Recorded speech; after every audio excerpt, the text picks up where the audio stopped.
Hello, my dear students. Welcome to my YouTube channel. My name is Sachin Pawar and here we are doing 10th class science. और सबसे पहले हम chemistry कर रहे थे। Third chapter हमारा metals and non metals चल रहा है और आज उसका लास्ट लेक्चर है। 6 लेक्चर्स इससे पहले हो चुके हैं। आई होप आप सभी ने वो लेक्चर्स देखे होंगे और सभी को समझ भी आए होंगे। और अगर कोई प्रॉब्लम है तो आप कभी भी मुझसे पूछ सकते हैं और बहुत अच्छे से इन नोट्स का आप रिवीजन करते रहें, क्योंकि देखें काफ़ी बड़ा चैप्टर है। हो सकता है कि फर्स्ट और सेकंड लेक्चर में हमने क्या पढ़ा था, थर्ड लेक्चर में क्या पढ़ा था, आप लोगों को अभी ना पता हो। तो ये कंप्लीट हो जाएगा, उसके बाद मैं रिवीजन भी कराने वाला हूँ इस चैप्टर का, मगर आप लोग भी अपने आप से रिवीजन लगातार करते रहें, ठीक है।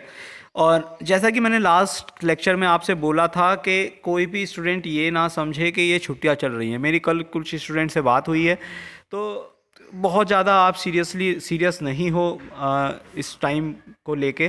देखें, आपका 10th बोर्ड है ये, ठीक है। अभी तक जो आपकी पढ़ाई थी वो आप थोड़ी बहुत उसमें अगर जो लापरवाही भी करते थे तो चल जाती थी, मगर इस टाइम आपकी वो नहीं चलेगी। आपको रेगुलर स्टडी करना पड़ेगा लगातार अभी से, तभी आप अच्छे परसेंटेज, अच्छे मार्क्स बोर्ड एग्ज़ाम्स में लेके आ पाओगे, ठीक है। तो आई होप सभी स्टूडेंट अब अच्छे से पढ़ाई शुरू करेंगे और डेली के डेली आप रिवीजन भी करते चलेंगे पिछला जितना भी हुआ है किसी भी सब्जेक्ट में, ठीक है। तो शुरू करते हैं आज का लेक्चर। तो लास्ट क्लास में स्टूडेंट्स हमने देखा था कैसे हम मेटल्स को एक्सट्रैक्ट कर सकते हैं, कैल्सिलेशन क्या होता है, रोस्टिंग क्या होता है, कैसे कैसे डिफरेंट प्रोसेस होते हैं एक्सट्रैक्शन ऑफ मेटल्स के, तो वो हमने देखा था, ठीक है। आज वहाँ से आगे देखते हैं। So first topic is thermite reaction. Thermite reaction क्या होती है, बहुत इंपॉर्टेंट है आपके बोर्ड एग्जाम के लिए। तो थर्माइट रिएक्शन जैसा कि आप स्क्रीन पे देख सकते हैं, ferric oxide when heated with aluminium. Ferric oxide क्या होता है, Fe2O3, ठीक है।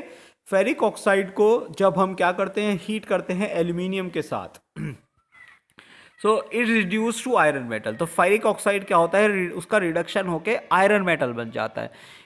इस in this reaction a lot of heat is produced, और इस रिएक्शन में काफ़ी हीट प्रोड्यूस होती है। The thermite reaction is used in the welding of electric conductors. ये थर्माइट रिएक्शन जैसे कि कहाँ कहाँ पे यूज़ होती है हमारी, तो जो वेल्डिंग आप लोग देखते हैं नॉर्मली, वो इलेक्ट्रिक कंडक्टर्स की जो हम वेल्डिंग करते हैं, ठीक है, या फिर दो जॉइंट्स हैं आयरन के, उनको जोड़ने के लिए, या फिर जैसे रेलवे ट्रैक्स हैं उनको जोड़ने के लिए, ये इस तरह से इन जगह पे ये थर्माइट रिएक्शन क्या होती है, यूज़ होती है, ठीक है। और इसी रिएक्शन को हम थर्माइट वेल्डिंग भी बोलते हैं। तो the thermite reaction is used in the welding of electric conductors, iron joints, etc., such as joints in railway tracks. This is also known as thermite welding. Okay, reaction कैसे होगी, देखिए नीचे reaction लिखी गई है। Fe2O3 प्लस 2Al, एल्यूमिनियम के साथ इसको हीट करेंगे तो क्या बनेगा, देखें आयरन मिल जाएगा, ठीक है, आयरन मेटल। तो याद रखें आप, रिएक्शन इंपॉर्टेंट रिएक्शन है। क्या, कौन सी रिएक्शन है, थर्माइट रिएक्शन। नेक्स्ट देखते हैं extraction of metals of high reactivity. अभी तक हमने देखा जिनकी लो रिएक्टिविटी थी या जिनकी मिडिल रिएक्टिविटी थी उनको कैसे एक्सट्रैक्ट कर सकते हैं। अब आज हम देखते हैं जो हाई रिएक्टिविटी मेटल्स हैं उनका एक्सट्रैक्शन कैसे होता है। तो metals of high reactivity such as sodium, calcium, magnesium, aluminium etcetera are extracted from their ores by electrolytic reduction. कैसे अलग करा जा सकता है इनको, इलेक्ट्रोलिटिक रिडक्शन के थ्रू अलग किया जा सकता है, ठीक है। अब ये इलेक्ट्रोलिटिक रिडक्शन क्या होता है अभी देखेंगे आगे। These metals can not be reduced using carbon. In metals को कार्बन यूज करके इनका रिडक्शन नहीं किया जा सकता, इनको रिड्यूस नहीं किया जा सकता। क्यों, बिकॉज कार्बन क्या है, लेस रिएक्टिव होता है इनसे, ठीक है। और हमें पता है रिडक्शन वही करता है जो क्या हो, मोर रिएक्टिव हो। तो कार्बन इनसे क्या है, लेस रिएक्टिव है, बिकॉज ये क्या है, मेटल्स हाई रिएक्टिव हैं, ठीक है। तो इसलिए ये इसका रिडक्शन कार्बन यूज़ करके नहीं हो सकता, जैसे हमने पहले लो रिएक्टिव, जो जिनकी लो रिएक्टिविटी थी जिन मेटल्स की, उनका कर लिया था, ठीक है। इलेक्ट्रोलिटिक रिडक्शन देखते हैं क्या होता है। तो electricity is pass through the molten state of metal ores. जो भी मेटल हमको अलग करना है उसको हम क्या करेंगे, मोल्टन स्टेट में लेंगे। मोल्टन स्टेट में मतलब एक किसी इलेक्ट्रोलाइट की प्रेजेंस में उसको यूज़ करेंगे, ठीक है। Metal being positively charged is deposited over the cathode. अब जो पॉजिटिवली चार्ज मेटल्स क्या होते हैं, पॉजिटिवली चार्ज होते हैं, हमें पता है। तो पॉजिटिवली चार्ज होने की वजह से वो क्या होते हैं, कैथोड पे डिपॉजिट हो जाता है। जो प्योर मेटल होता है वो इसमें कैथोड पे डिपॉजिट हो जाता है। देखिए मैं आपको बता देता हूँ क्या होता है कि हम एक सिस्टम के अंदर दो रॉड्स लेते हैं, ठीक है। एक तो होती है इम्प्योर मेटल की, एक होती है प्योर मेटल की, छोटी छोटी सी स्ट्रिप्स लेते हैं, ठीक है। अब हम एक कोई इलेक्ट्रोलाइट उसमें यूज़ करते हैं और दोनों जो हमने रॉड्स ली हैं उनको ये जो हमने दो स्ट्रिप्स ली हैं, एक प्योर मेटल की और एक इम्प्योर मेटल की, इनको क्या कर सकते हैं हम इलेक्ट्रिसिटी से कनेक्ट कर देते हैं। जैसे ही इसमें इलेक्ट्रिसिटी पास कराते हैं तो क्या होता है कि जो हमारी इम्प्योर रॉड है या इम्प्योर स्ट्रिप है उसमें से क्या है प्योर मेटल कैथोड पे जाके क्या होने लगता है, डिपॉजिट होने लगता है। और जो इम्प्योरिटीज़ होती हैं वो जो हमारा एनोड टर्मिनल है या जो हमारा इम्प्योर मेटल वाली जो स्ट्रिप है उसके नीचे जाके वो जमा हो जाता है, ठीक है। देखते हैं आगे, समझ आएगा भी। एग्जाम्पल देखते हैं। When an electric current is pass through molten state और सॉल्यूशन ऑफ सोडियम क्लोराइड, जैसे हमने सोडियम क्लोराइड का सॉल्यूशन लिया है और उसमें से हम इलेक्ट्रिसिटी पास कराते हैं तो सोडियम मेटल जो है वो कैथोड पे जाके डिपॉजिट हो जाएगा, ठीक है। और जो इम्प्योरिटीज़ होंगी इसमें वो एनोड पे जाके, ठीक है। देखते हैं रिएक्शन कैसे लिख पाएंगे इसकी। सोडियम Na पॉजिटिव, एक इलेक्ट्रॉन एक्सेप्ट किया तो क्या बना लेगा Na। ऐसे ही Cl होगा, वो इसमें से एक इलेक्ट्रॉन जाएगा तो वो क्या बनाएगा Cl2, ठीक है। कंप्लीट रिएक्शन क्या हो जाएगी 2NaCl, it gives 2Na plus Cl2, ठीक है। Metal obtained from the process of electrolytic reduction are in pure form. देखें जो मेटल्स हमें मिलते हैं इलेक्ट्रोलिटिक रिडक्शन से वो कैसे होते हैं, प्योर फॉर्म में होते हैं, ठीक है। नेक्स्ट देखते हैं रिफाइनिंग और प्यूरिफिकेशन कैसे होती है। Metals extracted from various methods contain some impurities. अब जो मेटल्स हमने एक्सट्रैक्ट करे हैं अलग अलग वेरियस मेथड्स के थ्रू, हम जो अभी तक देख रहे थे, इनमें भी हो सकता है कि कुछ इम्प्योरिटीज़ होती हैं, ठीक है। तो इनको क्या करना पड़ता है, इसलिए रिफ़ाइन करना पड़ता है, ठीक है, जिससे कि जो भी इम्प्योरिटीज़ अभी भी इनमें रह गई हैं वो इम्प्योरिटीज़ क्या हो जाए, यहाँ से अलग हो जाएँ। तो most of the metals are refined using electrolytic refining. तो ज़्यादातर हम रिफ़ाइन कैसे करते हैं उनको, किस प्रोसेस के थ्रू, इलेक्ट्रोलिटिक रिफाइनिंग के थ्रू। अब ये इलेक्ट्रोलिटिक रिफाइनिंग होता क्या है, ठीक है। देखते हैं इलेक्ट्रोलिटिक रिफाइनिंग क्या होता है। तो इलेक्ट्रोलिटिक रिफाइनिंग में जैसे कि मैंने अभी बताया, अब हम एक बार देख लेते हैं, मैंने समझाया है भी आपको, यही इलेक्ट्रोलिटिक रिफाइनिंग होता है। देखते हैं कैसे होता है। In the process of electrolytic refining a lump of impure metal, एक इम्प्योर मेटल का lump and a thin strip of pure metal, ठीक है, ये दो चीज़ हमने ली, are dipped in the salt solution of metal to be refined. Salt solution लेंगे हम मेटल का, जिस मेटल को भी हमको क्या करना है, रिफाइन करना है। फॉर एग्जाम्पल हमें कॉपर को रिफाइन करना है, ठीक है, तो हम क्या करेंगे, कॉपर सल्फेट का सॉल्यूशन लेंगे और उसमें क्या करेंगे, एक प्योर मेटल की स्ट्रिप छोटी सी, मतलब कॉपर की स्ट्रिप लगाएंगे और एक क्या करेंगे, इम्प्योर यानी इम्प्योर कॉपर का लंप लगाएंगे, ठीक है। अब when an electric current is pass through the solution, जैसे ही क्या होगा, इसमें से हम इलेक्ट्रिक करंट पास कराएंगे, दोनों जो हमने रॉड्स ली हैं, एक प्योर मेटल की और एक इम्प्योर मेटल की, इनको हम इलेक्ट्रिसिटी से कनेक्ट कर देंगे। जैसे ही इनमें से क्या करेंगे, हम इलेक्ट्रिक करंट पास कराएंगे तो pure metal is deposited over a thin strip of pure metal. तो जो हमारी प्योर मेटल की छोटी सी हमने स्ट्रिप ली है उसके ऊपर प्योर मेटल क्या होगा, डिपॉजिट होना शुरू हो जाएगा, ठीक है। और फ्रॉम किसमें से, जो भी इम्प्योर मेटल के अंदर हमारा प्योर मेटल होगा वो सारा का सारा कहाँ चला जाएगा, प्योर मेटल के पास चला जाएगा। In this impure metal is used as anode, और जो इम्प्योर मेटल है उसको हम क्या बोलते हैं, एनोड, एंड प्योर मेटल को हम एज अ कैथोड यूज़ करते हैं, ठीक है। जैसे देखते हैं, मैंने अभी बताया इलेक्ट्रोलिटिक रिफाइनिंग ऑफ कॉपर, ये भी एग्जाम्पल आपको दे रखा है। A lump of impure copper metal and a thin strip of pure copper are dipped into the solution of copper sulphate. Copper sulphate के सॉल्यूशन में हमने क्या किया, इनको दोनों को रख लिया, एक ऐसा इस तरीके का अरेंजमेंट हमने कर लिया, ठीक है। Impure lump of metal is connected with the positive pole. अब जो इम्प्योर लंप है मेटल का उसको हमने क्या कर दिया, पॉजिटिव पोल से कनेक्ट कर दिया, और जो थिन स्ट्रिप है प्योर मेटल की उसको नेगेटिव पोल से कनेक्ट कर देंगे बैटरी के, ठीक है। व्हेन जैसे ही हम इलेक्ट्रिसिटी ऑन करेंगे तो it is pass through the solution, solution में से जैसे ही वो पास होगी, pure metal from anode moves towards cathode. जो एनोड से के पास जो प्योर मेटल होगा, जो हमने लंप लिया है, उसमें से वो क्या होगा, कैथोड की तरफ मूव होना शुरू हो जाएगा और उसके ऊपर डिपॉजिट होना, जो पतली सी शीट हमने ली है उसके ऊपर क्या होना शुरू हो जाएगा, डिपॉजिट होना शुरू हो जाएगा। ठीक है। Impurities present in metal are settled near the bottom of anode. और जो इम्प्योरिटीज़ हैं मेटल की, वो क्या होंगी, जो एनोड है हमारा उसके नीचे धीरे धीरे इकट्ठा होना शुरू हो जाएंगी। ठीक है। Settled impurities in the solution are called anode mud. और वो जो इम्प्योरिटीज उसके नीचे बैठ जाती हैं उन्हीं को हम क्या बोलते हैं, एनोड मड बोलते हैं।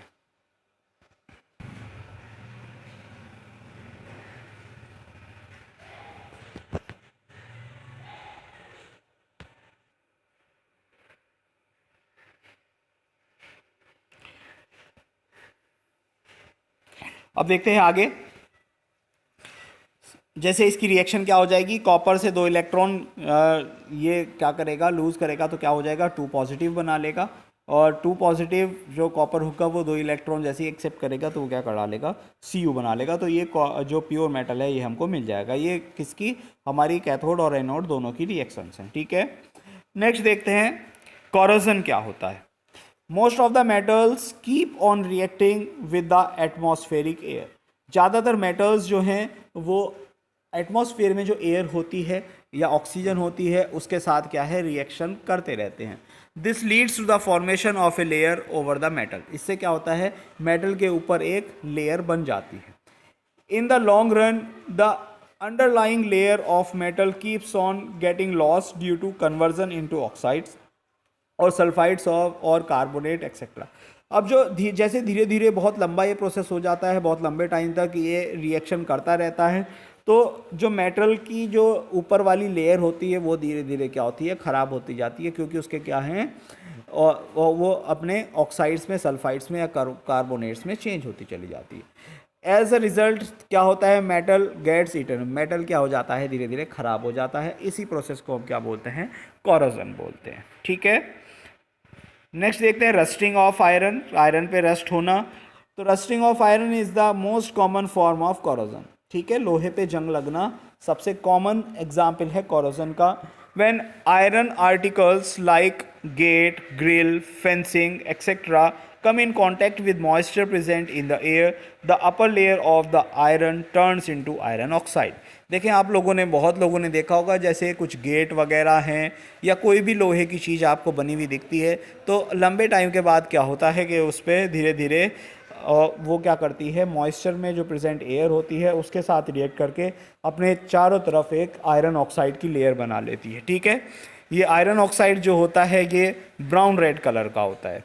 Iron oxide is brown red in colour and is known as rust. और इसको हम क्या बोलते हैं, रस्ट बोलते हैं, जो ऊपर ऑक्साइड वाली लेयर होती है उसको। ठीक है।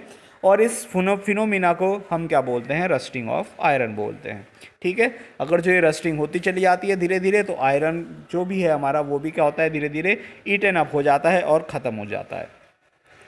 If rusting is not prevented in time, अगर जो रस्टिंग को टाइम पे प्रिवेंट नहीं करेंगे तो the whole iron article would turn into iron oxide. धीरे धीरे पूरे पे जंग लग के वो क्या होने लगेगा, ख़राब होने लगेगा।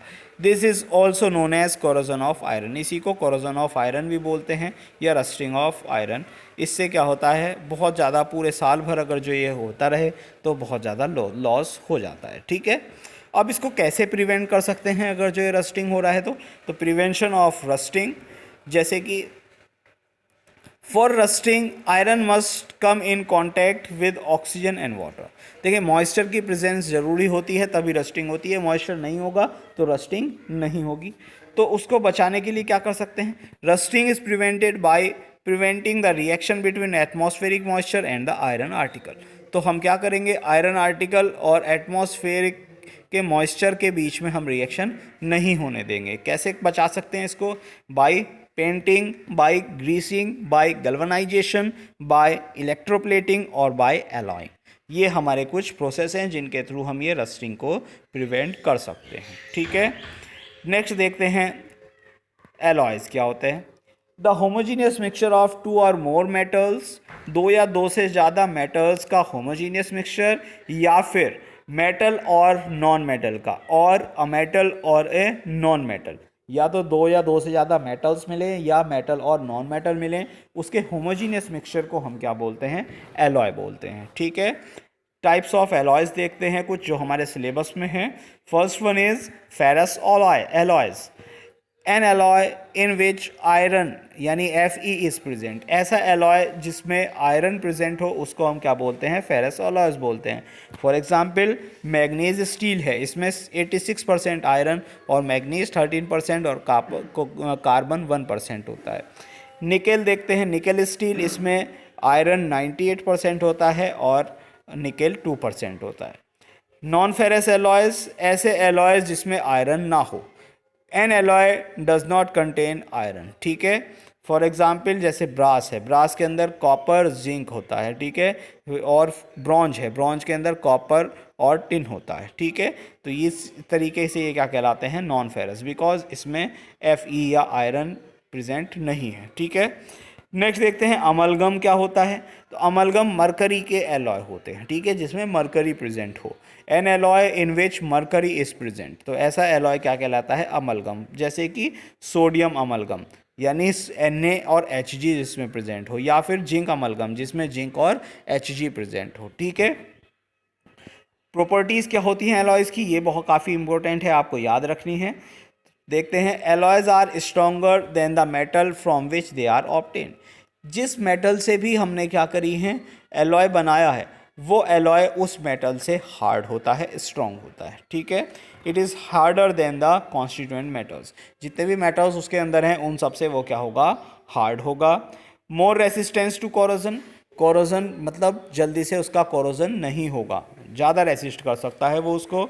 Melting point of alloys is lower than the constituent metals, जबकि मेल्टिंग पॉइंट क्या है उसका, जो भी उसके अंदर मेटल्स है उससे कम होता है। फॉर एग्जांपल सोल्डर आप जानते हैं, और किससे बना होता है ये, Sn और Pb से बना होता है। इसका जो मेल्टिंग पॉइंट है वो लोअर होता है दोनों Pb और Sn दोनों से। ठीक है, नेक्स्ट बात करते हैं, the electrical conductivity of alloys is lower than the constituent metals. Electrical conductivity जो होती है एलॉय की, वो उसके मेटल्स से कम होती है। ठीक है, फॉर एग्जांपल कुछ देखते हैं एलॉयज़ के क्या एग्जाम्पल होते हैं, ये आपको याद रखने हैं एलॉयज़ के जो ये एग्जाम्पल्स हैं। ठीक है, ये काफ़ी इंपॉर्टेंट है और एग्ज़ाम्स में लगातार पूछे जाते रहते हैं। तो ब्रास की बात करते हैं सबसे पहले। ब्रास के अंदर 80% कॉपर और 20% जिंक होता है। ठीक है, तो आपको याद रखना है ब्रास के अंदर क्या क्या कॉन्स्टिट्यूएंट्स होते हैं, ये आपको याद रखने हैं। ब्रॉन्ज के अंदर 90% Cu और 20% Sn। Solder 50% Pb 50% Sn। Duralumin, इसमें 95% aluminium, 4% copper, 0.5% magnesium and 0.5% manganese होता है। ठीक है, नेक्स्ट बात करते हैं स्टील की। तो स्टील में आयरन ज़्यादा होता है और 0.05% कार्बन होता है। ऐसे ही स्टेनलेस स्टील देखें, मैग्नीशियम, मैग्नीशियम में क्या होता है, एल्यूमिनियम और मैग्नीशियम से मिलके बनता है। ठीक है, जर्मन सिल्वर, ये सभी क्या हैं, बहुत ही इंपॉर्टेंट एलॉयज़ हैं, आप इनको प्लीज़ याद रखें। ठीक है, नेक्स्ट बात करते हैं एलॉयज़ ऑफ गोल्ड क्या होते हैं।